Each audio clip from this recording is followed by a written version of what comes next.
We are kicking off Diner Days here on your morning, and it's going to be fun. Oh, it is. Just listen to that music. All week long, we'll be taking a closer look at really what has become a part of Americana by paying tribute to the diners in our region and tasting some great blue plate specials along the way. That's right, and our own Jill Horner is live at the Americana Diner in East Windsor, New Jersey, with more on how American diners are being preserved. Jill, good morning, first of all.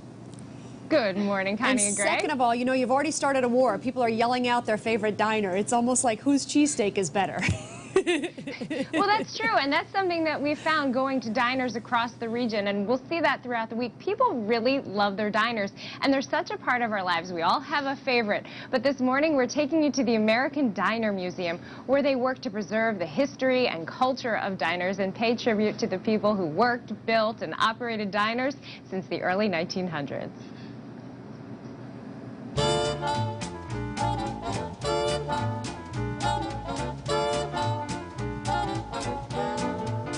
Americans love diners because it's their appreciation of the past, but it's also sort of hearkening back. It's a yearning for the way things used to be. Well, the American Diner Museum is a collection of ephemera, artifacts. We've become very proactive in saving and rescuing diners from demolition. And our feeling is there's only so many diners left in the country. There are probably about 2,100 out of 5,000 or 6,000 diners. And so every one we feel is an artifact that needs to be saved. We thought that saving the Foster Diner in Peabody was important enough because of its age. It was built in 1928, and a lot of the older diners don't survive. The Foster Street Diner was saved from demolition and moved 100 miles from Peabody, Massachusetts to Shannock, Rhode Island, right behind the post office. Places like the Foster Street and this one, Lewis's Diner, built in 1930, are being saved, restored, and renovated to serve a new generation of diners. When we can, we'll rescue a diner, pick it up, move it, and find a new home for it. And we've done that with over 30 diners around the country.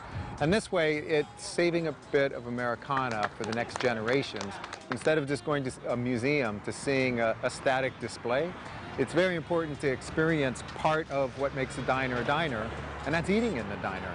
Some of my favorite things in the museum collection are the photographs. You have their essence. You have somebody standing so proudly in their diner because they're the owners.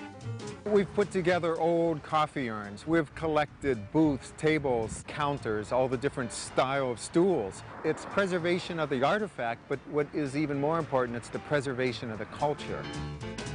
What the American Diner Museum is looking for and moving towards is to have an exhibit, a permanent exhibit, or if the American Diner Museum lends its artifacts to create a bigger exhibit but becomes a part of another institution. And it's a tribute to all the people who worked in diners, who worked on building diners, and of course all the people who frequented diners over the last 50, 60, 70, 80 years. We all have our favorite diner, and it was a chance to see some that we've experienced in the past. And to find out more about the American Diner Museum, click onto our website, CN8.TV/yourmorning. Click on my page. I have all the diner info you need for the rest of the week. And Connie and Greg, just to let you know, coming up in the next hour, it's time to dig into today's special. Hope you're hungry. We'll be back in just a little bit from the Americana Diner. You know we envy you. We envy you always, but this week even more so. You're going to get some good food. Yeah, this may be my favorite week ever. Looking forward to it, Jill. See you soon.